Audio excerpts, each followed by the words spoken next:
మీ సినిమాలు ఇప్పుడు తీస్తున్న సినిమాలు సెకండ్ ఇన్నింగ్లో స్టార్ట్ చేసిన సినిమాలు ఆల్మోస్ట్ అన్ని సినిమాలు గుర్తుపెట్టుకునే క్యారెక్టర్సే. గూఢచారి కావచ్చు, రంగస్థలం కావచ్చు, నాన్నకి ప్రేమతో ఇప్పుడు వచ్చిన ఇది.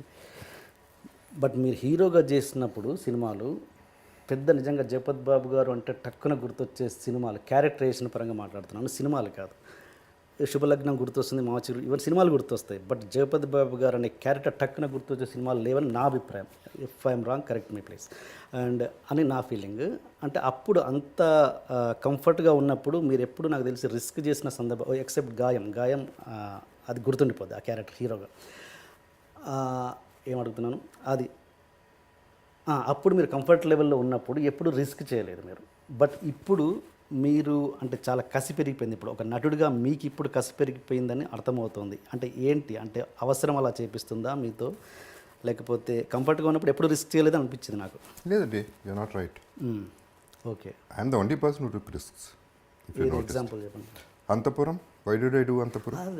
అది నేను ఏంటంటే అది ఒక గెస్ట్ లాంటిది, guest whatever it is, why should I do it? Okay, why, who did it చెప్పండి, ఒక ఎగ్జాంపుల్ చెప్పండి. గెస్ట్ అపియరెన్స్లో పీక్లో ఉన్నప్పుడు ఎవరు చేశారు? ఎవరు చేయలేదు కదా. Okay, that is a chance. అంతపురం చేస్తే సూసైడ్ చేసుకుంటాం అన్న ఫ్యాన్స్ బోళ్ళంతమంది ఉన్నారు. క్యారెక్టర్ చేయటం ఏంటి, మా హీరో, నేను హీరో కాదు అంతపురానికి అప్పుడు, కానీ నేను పెద్ద హీరోని, బాగానే ఉన్నాను. అట్లా చూసుకుంటే అనుకోకుండా ఒక రోజు నేను హీరో కాదు, చార్మి నన్ను కూడా పెళ్లి చేసుకోలేదు, శశాంక్ని చేసుకుంది. సో అనుకోకుండా ఒక రోజు కూడా ఎట్టా అయింది, చందు ఏమో నాకు కథ, వేరే కథ చెప్పడానికి వచ్చాడు నెక్స్ట్ సినిమాకి హీరోగా. నేను ఈ కథ ఏంటని అడిగా, ఇది చెప్పాడు, నాకు ఇది బాగుందన్న, ఇది క్యారెక్టర్ అండి, మీకు క్యారెక్టర్ చేస్తాను. నేను క్యారెక్టరో ఇంకోటో కాదు, నేను చేస్తాను. ఇద్దరు హీరోయిన్లతో స్టార్ట్ చేసింది శోభన్ బాబు గారి తర్వాత నేను. మల్టీ స్టార్ స్టార్ట్ చేసింది నేనే. ఎవరితోనైనా చేయడానికి రెడీగా. నేను నాగార్జునతో చేశాను, ఇంకెవరెవరో అఫ్కోర్స్ పెద్ద నాగేశ్వరరావు వాళ్ళందరూ పక్కన పెడితే కూడా ఆ ఛాన్స్ కూడా తీసుకున్నాను. ఓకే, ఇప్పుడు ఇంత బాగున్నప్పుడు కూడా వెబ్ సిరీస్ చేశాను. అది ఎంత పెద్ద హిట్, అది ఫ్లాప్ పక్కన పెట్టండి, అది ఇంపార్టెంట్ కదా, అది బాగానే ఆడింది.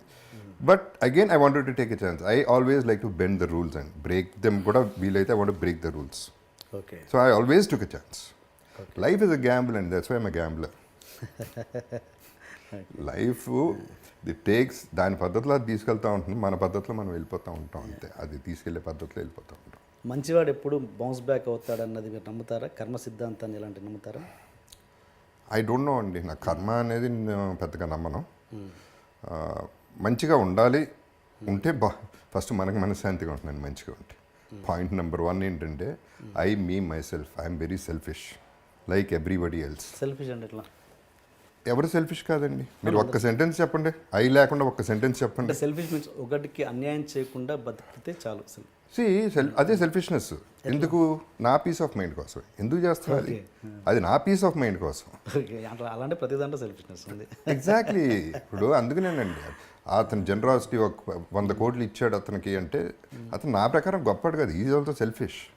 అతనికి ఒక సాటిస్ఫాక్షన్. అండ్ పైగా ఇవ్వటంలో ఉన్న ఈజీనెస్ పుచ్చుకోవటంలో ఉండదండి. ఇవ్వడం చాలా ఈజీ, పుచ్చుకోవడం చాలా కష్టం. ఎందుకంటే ఇవ్వటం అంటే ఇటు తీసి మనం ఇచ్చేయచ్చు, పుచ్చుకోవడం అంటే ప్లీజ్ ప్లీజ్ అనాలి. ఆడిస్తాడో లేదో తెలియదు. ఇవన్నీ there are so many things to it. So I believe in peace of mind. ఇప్పుడు షార్ట్ టైం గబుక్కనే ఎవరి మీద నడిచాను అనుకోండి, నేనే బాధపడతాను రోజంతా. ఆరవకపోతే బెటరు, కొంచెం ఓర్చుకుంటే సరిపోతుంది, అది పాస్ అయిపోతుంది. లేకపోతే మళ్ళీ అతను పిలిచి సారీ, కొన్ని సందర్భాలు జరిగినాయి, తప్పు నేను చేసి ఎవరి మీద అరిసి మైక్ తీసుకుని యూనిట్లో ఐఎమ్ సారీ నా తప్పు అని చెప్పిన సందర్భాలు కూడా ఉన్నాయి. సో అంతవరకు ఎందుకు వెళ్ళటం? అసలు ఫస్ట్ నేను హ్యాపీగా ఉండాలి. అది అందరూ అనుకునేది అదే. ఎవడు ఏమన్నా వాళ్ళ కోసం నీ కోసం చేస్తున్నా. ఇప్పుడు ఫాదర్ జనరల్గా చాలామంది పిల్లల కోసం మీకోసం ఎంత కష్టపడుతున్నానో తెలుసు. తొక్కేం కాదు, వాళ్ళ కోసం ఏం కష్టపడలేదు ఎవడో, వాడి కోసమే కష్టపడుతున్నాడు. He wants to earn, he wants to spend. పిల్లలకి ఇవ్వాలని తనకి ఆశ, తన పిల్లలు, తన భార్య, అన్నీ తనియే కదా, అంతా సెల్ఫిష్నెస్సే కదా. So I'm also selfish like that. So దాన ధర్మాలు చేసేవాళ్ళు కూడా సెల్ఫిష్, స్వార్థపరులే. యా, స్వార్థం అంటే ఎస్, అదే వాళ్ళ మనసు ఇన్ అ వే అంతే కదండి.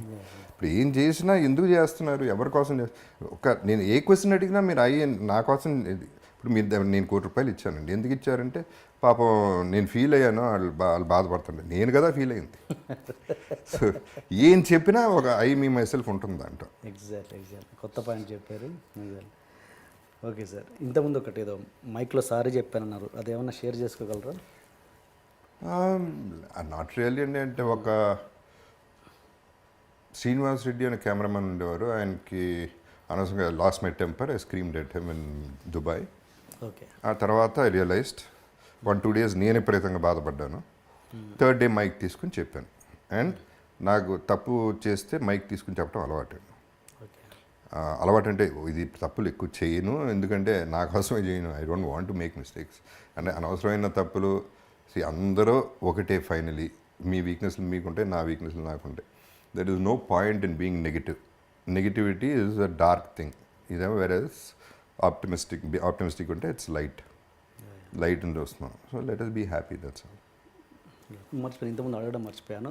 ఇప్పుడు ప్రతి ఒక్క హీరోకి ఏదో ఒక సినిమా గుర్తుండిపోద్ది. ఇప్పుడు ఈ సెకండ్ ఇన్నింగ్స్ మర్చిపోండి, హీరోగా ఉన్నప్పుడు ఒక చిరంజీవి గారికి ఖైదీ అన్నట్టు రకరకాల, అలా జగపతి బాబు గారికి ఒక సినిమా చెప్పండి, మీకు నచ్చిన సినిమా.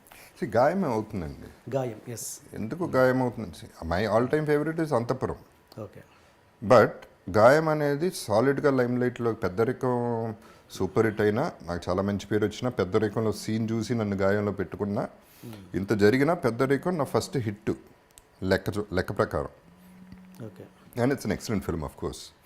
అండ్ ఆ తర్వాత గాయం ఎందుకు, నా వాయిస్తో ఆర్జీవి, నా వాయిస్తో ఒక మామూలు ఇన్నసెంట్ లుకింగ్ పర్సన్ని ఎక్కడో ఏదో ఏడుపు సీన్లో చూసి గాయంలో నన్ను పెట్టుకుని ఒక డెఫినెట్గా సాలిడ్గా ఒక గాడ్ ఫాదర్ని చూపించాడు అక్కడ. ఎస్. ఆ ఇమేజ్ ఎప్పటికీ గుర్తుండిపోయే image. That is why I would say గాయం. అటు చూస్తే మళ్ళీ లెక్క పెడితే శుభలగ్నం, అటు చూస్తే ఎటు చూసినా, బట్ స్టిల్ గాయం would stand out. And Antahpuram is my favourite అండి, బికాస్ అంతఃపురం నేనే రిపీట్ చేయలేను.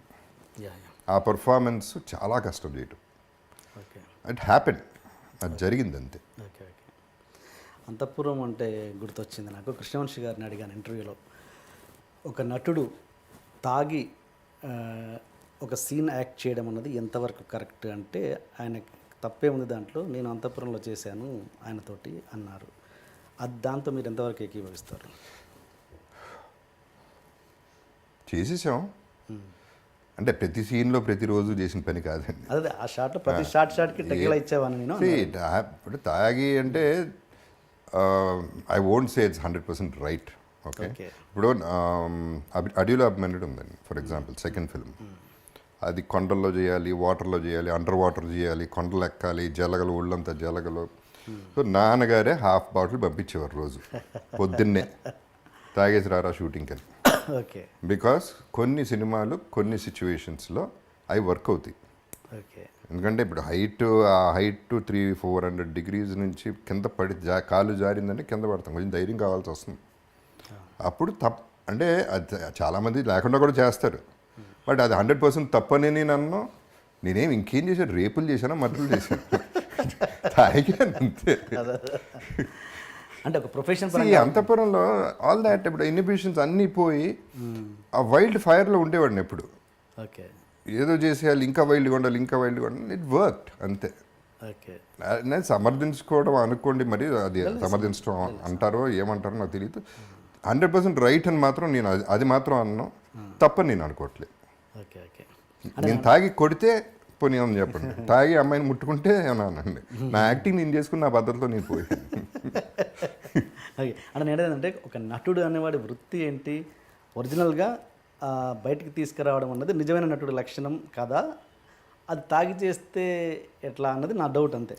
అన్ని సినిమాలు తాగి చేయం కదా, మిగతా సినిమాల్లో కూడా నాకు నంది అవార్డులు వచ్చినాయి, నాకు తాగకుండానే వచ్చినాయి. పైగా అంతఃపురం ఇట్స్ అన్ ఎగ్జాజరేషన్ అండి, జరిగింది 2 సార్లు, అది సినిమా అంతా చేసిన పని కాదు అది. అడవిలో అభిమన్యుడు జరిగింది, ఇది అంతఃపురం just matter of fact, stating a fact అంతే. అంతవరకే తప్ప అంతకంటే ఏం సీన్ లేదు అక్కడ. రోజు తాగితే అయిపోయేవాడిని వాటికి, షూటింగ్లో కూడా తాగితే.